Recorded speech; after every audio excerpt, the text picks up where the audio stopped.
Hi, everybody. This is Katie Lynn. I'm a diversity, equity, and inclusion learning experience designer candidate, and I'm excited to share my Google site with you today and a little bit about me.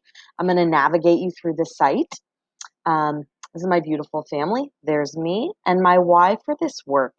Anyone will tell you that I am a lifelong comet. Slice my veins open, and you'll see that I bleed green.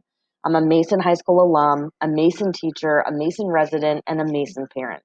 And I don't want our community to just be a place where students achieve success at exceptional levels. I want it to be a place where everyone can say that they felt like they belonged. I've had a lot of defining DEI experiences, and I'm going to just share six of them with you today. The first is that I've had early experiences with special education, and that's because my youngest sister has a pretty pronounced learning disability and was put on an IEP when she was in kindergarten. I was 15 at the time, and so I got to kind of witness her struggles, but also how my parents advocated for her. And that was very formidable for me because I was also starting to decide to become an educator at the time. And I really developed this empathy for all different types of learners. So that transferred over into my teaching career, and I feel like it has made me a better teacher and a more compassionate, student centered person because I have a better compass for understanding differences and exceptionalities. When I was in grad school, I had the privilege of taking a class that dealt in Tanya McCall was my professor, shout out, and we talked about critical conversations of race and a lot about racial identity. And while I'd heard the words white privilege before, I had never been asked to unpack that concept and really deconstruct my own biases and examine them. And so I'm very grateful for that class because that is where I started to understand that I benefit from my whiteness every single day in every aspect of my life. We also learned about redlining, and that was such a huge aha moment for me because I had no idea that that was a practice that was legally supported and really poured into the history of systemic racism in America. This video by Elizabeth Warren isn't one that we watched, but if you don't know about redlining and you'd like to learn more, the first few minutes of this video really help explain it.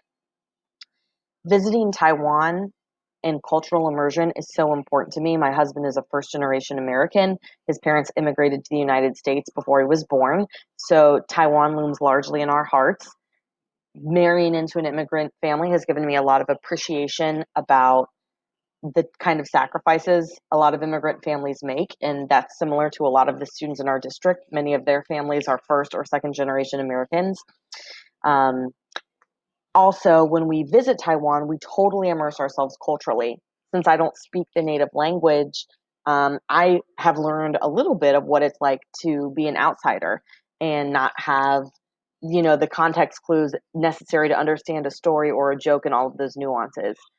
So while it's amazing to get to celebrate the culture and visit the night markets and go to Taipei E or 101, it also has taught me a lot about cultural humility and decentering my normal, taking what I know as normal and not focusing and localizing it there. And I'm really trying to lean into that concept. I have a child, and as any mother will tell you, that's the most formidable experience in my life. But it's layered because he's biracial. So that went into our decision to raise him in Mason because I wanted him to be around people who looked like his dad, and we're blessed to have a very diverse community. And there is a strong Asian American population in Mason, but also honoring all of the customs and traditions that my husband's family celebrates, like Chinese New Year, like the Moon Festival, passing red envelopes of money at different holidays. All of that is really important. And a big thing we do is I'm constantly auditing our storybook collection, which has also made me better as an educator, making sure that he sees people in books that don't look like him and that don't live like him. But I also want him to see people in books that do look like him.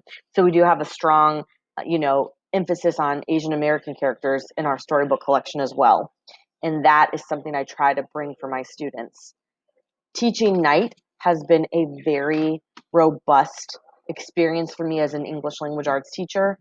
Not only do I get to help honor the stories of the survivors and also those who passed, but I get to teach students about a very scary time in history where discrimination very quickly bled into violence and execution. and get to unpack for them the importance of not repeating history. And this history wasn't that long ago. If you aren't familiar with the book Night, it's a Holocaust autobiography by the author Elie Wiesel, who has since passed. But it is an amazing, terrifying volume of literature. Students are often blown away. They are horrified by what they hear, as they should be. A lot of them have no idea about that it happened. So it's a really important part of my job.